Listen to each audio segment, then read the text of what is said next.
Welcome to the bird media. నేను మీ పవన్ కృష్ణమూర్తి. బంగ్లాదేశ్కి సంబంధించి అక్కడ జరుగుతున్నటువంటి విధ్వంసం, అలాగే అక్కడ ఉన్నటువంటి రాజకీయ పరిణామాలు, వీటి మీద ప్రపంచ దృష్టి ఏంటి, తద్వారా భారతదేశానికి ఎటువంటి ఉపద్రవాలు రాబోతున్నాయి, స్ట్రాటజీ ఏంటి చైనాది కానీ అలాగే అమెరికాది కానీ అని మొన్ననే మాట్లాడుకున్నాం. దానికి కొనసాగింపుగా పెంటగాన్ వాళ్ళు ఇచ్చినటువంటి ఒక రిపోర్టు ఇప్పుడు చైనాకి భారత్కి సంబంధించి, అలాగే మధ్యలో అమెరికాతో ఉన్నటువంటి సంబంధాలు, వీటికి సంబంధించి ఇంకొక రిపోర్టు. అలాగే Asim Munir, Pakistan chief of defence staff ఎవరైతే ఉన్నారో సైన్యాధ్యక్షుడు, అతనికి సంబంధించి అమెరికన్ ప్రెసిడెంట్ డొనాల్డ్ ట్రంప్ చేసినటువంటి బహిరంగ వ్యాఖ్యలు. నేను ఎంతో ఇష్టపడేటువంటి సైనికాధ్యక్షుడు అసిమ్ మునీర్ అని చెప్పి స్వతహాగా మన డొనాల్డ్ ట్రంపే వ్యాఖ్యానించినటువంటివి. వీటన్నిటిని చూస్తుంటే ఏమనిపిస్తోంది, ఒక కోవర్ట్ ఆపరేషన్ అనుకోవచ్చు, అట్ ద సేమ్ టైం ఒక స్ట్రాటజీ ఇక్కడ అప్లై చేస్తున్నారు. భారతదేశాన్ని సందిగ్ధంలోకి నెట్టాలి, వ్యవస్థీకృతంగా అందరూ కలిసి భారతదేశాన్ని ఏకాకిని చేయాలి, ఆధిపత్యం సాధించాలి అనేటువంటి ఒక ధోరణి ఎండ్ ఆఫ్ ద డే ఇందులో కనిపిస్తోంది. సో ఇక్కడ అరుణాచల్ ప్రదేశ్కి సంబంధించి చైనా యొక్క రిజర్వనైజేషన్, వాళ్ళ యొక్క నాయకత్వాన్ని ఇంకా ముందుకు తీసుకెళ్లేటువంటి కార్యక్రమం, ఎవరైతే హాంకాంగ్ కావచ్చు, చైనా చట్టాలకి మేము భయపడాల్సిన అవసరం లేదు, చైనా మా ట్రేడ్ మాకుంది అంటూ చేస్తున్నటువంటిది, తైవాన్, బీజింగ్ ఇలాంటి వాటి సంబంధించి హాంకాంగ్, వీటన్నిటి మీద కూడా మావే మొత్తం అంతా మేమే పర్యవేక్షించేది, ఎవరిని ఉపేక్షించేది లేదంటూ చైనా ఏదైతే చేసిందో, ఇటీవల కాలంలో భారతదేశపు మ్యాప్ని కూడా వాళ్ళు తీసుకొచ్చి అందులో అరుణాచల్ ప్రదేశ్కి పేరు మార్చేసి, అరుణాచల్ ప్రదేశ్ మాత్రమే కాకుండా చుట్టుపక్కల ఉన్నటువంటి వాటి పేర్లన్నీ కూడా మార్చేసి అదంతా కూడా మాదే, మా ప్రాంతమే అనేటువంటి విధంగా ఏ కుట్రలకు పాల్పడ్డారో చూసాం. ఇప్పుడు కూడా ఇదే పాయింట్ని పెంటగాన్ అనేది స్పష్టం చేసింది. ఇంకో పక్కన బంగ్లాదేశ్లో చూస్తే ఈ విధ్వంసకరాల పాలన, లేదు అంటే అక్కడ జరుగుతున్నటువంటి ఈ విద్వేషపూరిత కార్యక్రమాలు, ఇవన్నీ చైనా సపోర్ట్ లేకుండా బంగ్లాదేశ్ మనగలగదు 100%. దానికి ఇక జీవం లేదు. రేపన్న రోజు భారతదేశమో లేదంటే ఐక్యరాజ్య సమితి వాళ్ళు ఏదైనా వెళ్ళి చేయాలి తప్పితే, లేదంటే ఇప్పటికి ఒక బానిసలాగా 100% చైనా యొక్క స్ట్రాటజీనే బంగ్లాదేశ్ అమలు చేస్తోంది. Point number 1. చైనాకి సంబంధించి బంగ్లాదేశ్ను కూడా తమలో కలిపేసుకోవాలి, తద్వారా ఏంటంటే పక్కనున్నటువంటి నేపాల్ కావచ్చు, ఇటు పక్కన మన ఈశాన్య రాష్ట్రాలు కావచ్చు, వీటన్నిటిని కూడా తమ ఆధీనంలోకి తీసుకోవాలి, భారతదేశ భూభాగం మొత్తాన్ని మళ్ళీ కబ్జా చేయాలి. నేపాల్ అంటూ వచ్చింది అంటే పూర్తి స్థాయిలో హిమాలయాలతో సైతం ఇటు కాశ్మీర్ని కొల్లగొట్టడానికి పాకిస్తాన్ ఎలాగైతే ఉందో, దాని పక్కన సియాచిన్ కానీ అటు సైడ్ ఉన్నటువంటి గ్లేషియర్స్ అన్నింటినీ కూడా వాళ్ళ కబ్జా చేసుకోవడానికి చైనా అనేది ప్రయత్నిస్తుంది, తద్వారా భారతదేశానికి పూర్తి స్థాయిలో అడ్డుపడేటువంటి విధంగా.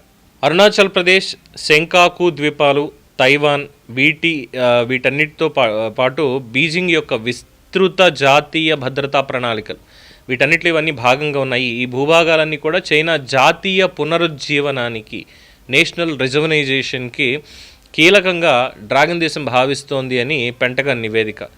చైనా కమ్యూనిస్టు పాలన వ్యతిరేకించినటువంటి హాంకాంగ్, టిబెట్, తైవాన్ రాజకీయ నాయకులను వేర్పాటువాదులుగా ముద్ర వేసినట్లుగానే నివేదికలో ఉంది. అలాగే వాస్తవాధీన రేఖ, దీనికి సంబంధించి ఉద్రిక్తతలకు ముగింపు పలుకుతూ భారత్ చైనా మధ్య కుదిరిన గస్తీ ఒప్పందం, ఈ చైనాకి భారత్కి ఉన్నటువంటి గస్తీ ఒప్పందం మీద కూడా పెంటగాన్ నివేదికలో ఉంది.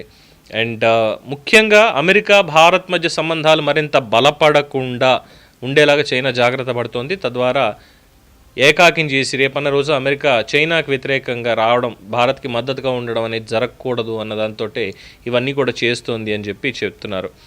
సో 3 లక్ష్యాలు పెట్టుకొని అందులో చైనా కమ్యూనిస్టు పార్టీపై నియంత్రణ, అలాగే దేశ ఆర్థికాభివృద్ధి, సార్వభౌమాధికారం, ప్రాదేశిక వాదనలు కొనసాగించడం, వీటితో పాటుగా భూభాగాలని కూడా ఆక్యుపై చేసుకోవడం. If you can see that map, మనకి ఏ విధంగా మ్యాప్ అనేది ఉంది అనేది మనం పరిగణలోకి తీసుకున్నట్లయితే చాలా క్లియర్గా మనకు కనిపిస్తుంది. హిమాచల్ ప్రదేశ్, జమ్మూ కాశ్మీర్, లదాఖ్, ఆ కింద నుంచి ఉత్తరాఖండ్ దాటిన తర్వాత కింద ఉత్తరప్రదేశ్, అయోధ్య, బీహార్ నుంచి మళ్ళీ కిందకి వస్తే మధ్యలో ఉన్నటువంటి భూటాన్కి, బంగ్లాదేశ్కి మధ్యలో మాత్రం మనకి ఉన్నటువంటి దారి, ఆ తర్వాత ఈశాన్య రాష్ట్రాలు మనవి అస్సాం, నాగాలాండ్, మేఘాలయ, మణిపూర్, మిజోరాం, అరుణాచల్ ప్రదేశ్, ఇవి. దాని తర్వాత మయన్మార్, అంటే మనకి బర్మా తర్వాత ఉన్నది.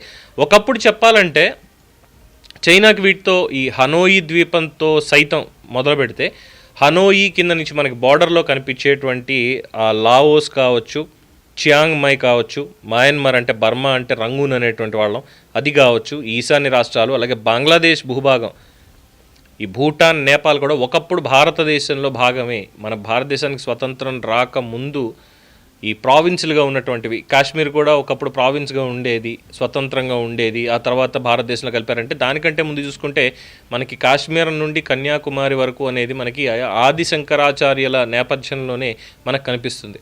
సో అప్పుడు ఈ చైనా వాడని ఇంకొకడన మనకేం లేదు, ఇదంతా అఖండ భారతంలో భాగంగా ఉండేది. ఉత్తరాన మనకి పెట్టని గోడగా హిమాలయాలు అనేది మనకు ఆ మ్యాప్లో మనకు కనిపిస్తున్నటువంటి అంశం, రైట్. ఆ తర్వాత ఈ భూటాన్ కావచ్చు, నేపాల్ కావచ్చు, బంగ్లాదేశ్ కావచ్చు, ఇవన్నీ ఎలా ఏర్పడ్డాయి అనేటువంటి క్రమాన్ని పరిశీలిస్తే ముఖ్యంగా బంగ్లాదేశ్ భారతదేశంలో భాగం ఉంది. మొత్తం 7 సిస్టర్స్ అంటాం కదా ఈశాన్య రాష్ట్రాలు. సో ఈ బంగ్లాదేశ్ అనే దానికి 1947లో దేశ విభజన జరిగినప్పుడు, ముస్లింలకి ప్రత్యేక దేశం కావాలి అని చెప్పి పోరాడినప్పుడు పాకిస్తాన్ కింద విడిపోయింది. అట్ ద సేమ్ టైం బంగ్లా మాట్లాడుతున్నప్పటికీ కూడా ముస్లింలు అధికంగా ఉన్నారు అన్నటువంటి ప్రాతిపదికన ఇక్కడ కూడా ఇది కావాలని చెప్పి బంగ్లాదేశ్ ఏర్పాటుకి ఆ రోజు పాకిస్తాన్ 1971లో బీజం వేసింది, ప్రత్యేకంగా ఉండిపోవాలి. అప్పటిదాకా భారతదేశంలోనే ఉన్నారు అంతకుముందు కూడా మనం చూసుకున్నట్లయితే.